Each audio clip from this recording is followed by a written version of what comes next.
Hey everyone, welcome to Connie's Journey. I started this YouTube channel so that I could share a little bit about my life as a wife, a mom, a business owner, and a patient living with autoimmune illness. In October of 2018, I had life-changing surgery, and I'd like to share a little bit about my journey with you. Make sure you subscribe to my channel and stay tuned.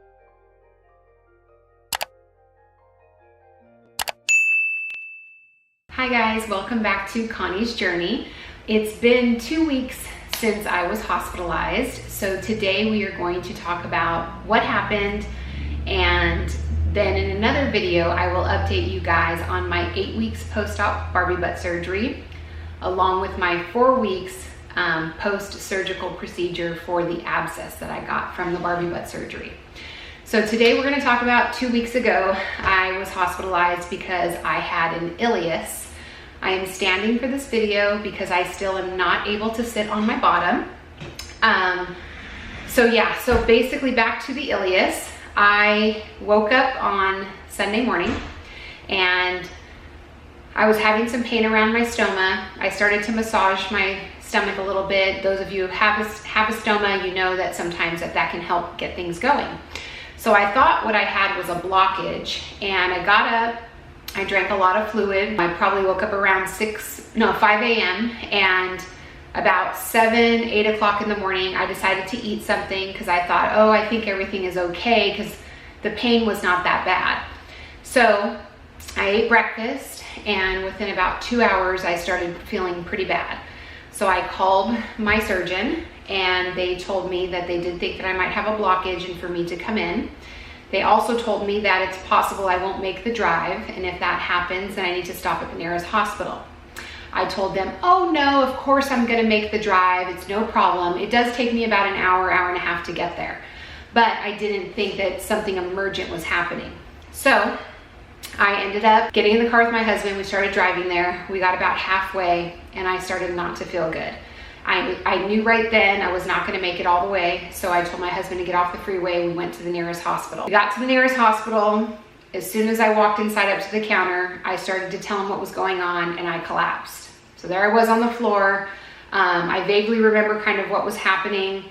I know some other people in the waiting room were coming over. The nurses came out, and then I remember seeing my husband standing there because he had went to park the car, and they were trying to get me in a wheelchair. And then we were trying to explain to them that I can't sit in a wheelchair because I had an open wound.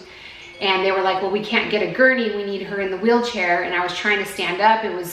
Everything was a total struggle. Thankfully, somebody who works there that I've known since I was, grade school, she's one of the nurses there. She came over and she started helping right away. The doctor came and said, we're gonna get a CT scan. And I explained to them that I was on my way to Keck USC when this happened. They were expecting me. So they said, well, we need to get a scan first. However, when they came to pick me up for the scan, they explained that we would have to go outside into the parking lot into a mobile trailer because they were having remodeling done and the CT scan was now outside. Some of you who don't know, one of the things I suffer with is mast cell activation syndrome. So the sun and the heat will trigger an episode. So now I had to go out in over 100-degree weather and go across the parking lot. Luckily, it wasn't that far of a walk, and I covered myself with blankets. And I was severely dehydrated, so that's gonna contribute to a mast cell activation syndrome reaction. So you can only hydrate somebody so fast, even though they had hooked me up to an IV. When you have a blockage or an ileus, you can't take in any fluid orally. So you're just stuck with whatever you're getting through the IV. So we ended up getting the scan done. However, when they told me we had to go outside, right when they were gonna take me, the CT scan in the parking lot now went down. So while it was down, they were calling to figure out if they could transfer me to another local hospital to get the CT scan. Then they set up an order to do an x-ray so we could kind of see what was happening. And then by that time that happened, they were able to get the CT scan machine up and running. So they did the CT scan, came back, doctor said, you have an ileus.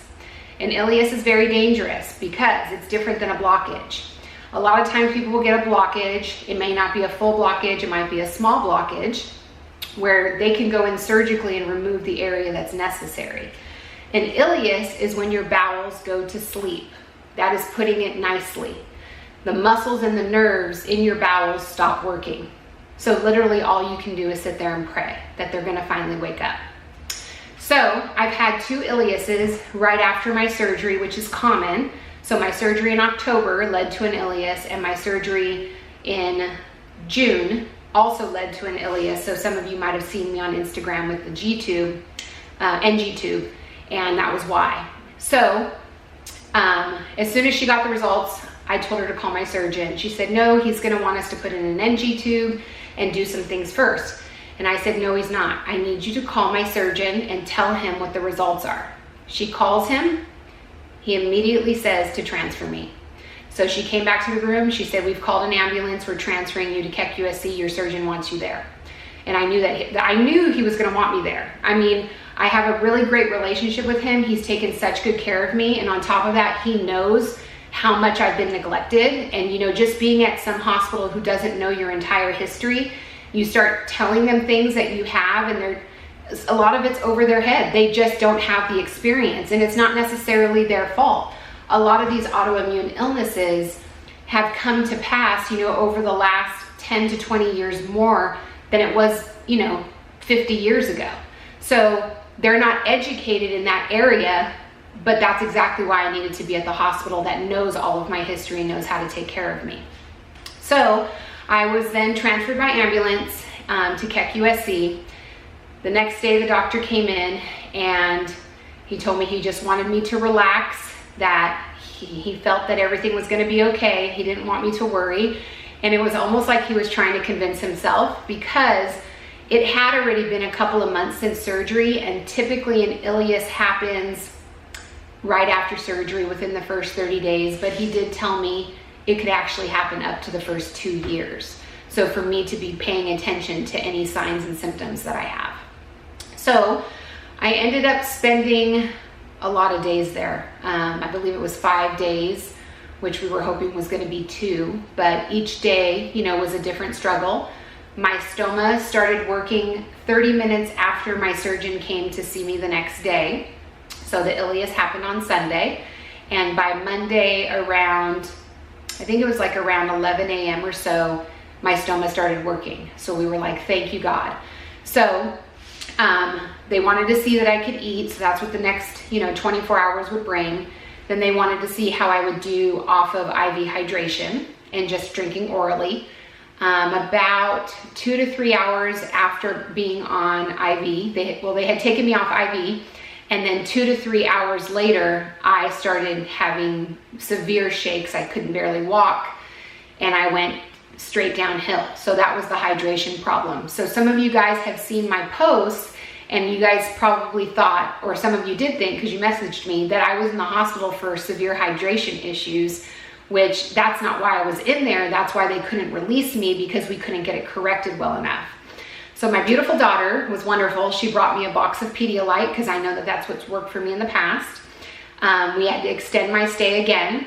The next day we started me on Pedialyte and lots of water, and the whole day went great. So then the next day they watched me one more day, and then I was released at 8 p.m. So getting an ileus can be very scary, and I want everybody to know that even though you might feel like you're having a blockage, it is very important that after a couple of hours, if things are not working, that you do seek some medical care, because if it is an ileus, that's much more dangerous. Maybe they're equivalent sometimes. A blockage and an ileus can both create a bowel perforation. A lot of things can happen, but definitely with an ileus, you want to be in the hospital for that one. You want to be watched. You want to be well hydrated through an IV. You want somebody who can get a scan immediately if the pain gets worse, in case something does rupture. And I know a lot of you with stomas who've had partial blockages in the past or full blockages and stay home and you're able to clear it on your own.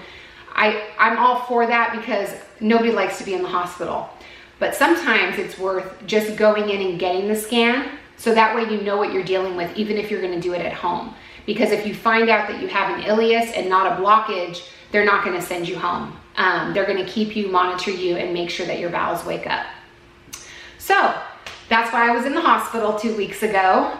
Thanks again for tuning in. We have quite a bit of content that we have planned. My next update is going to be about 8 weeks post-op for the Barbie butt surgery and 4 weeks post-surgical procedure for the abscess that I got where the Barbie butt wound was. So stay tuned. Thanks so much for tuning in. I'll see you guys later.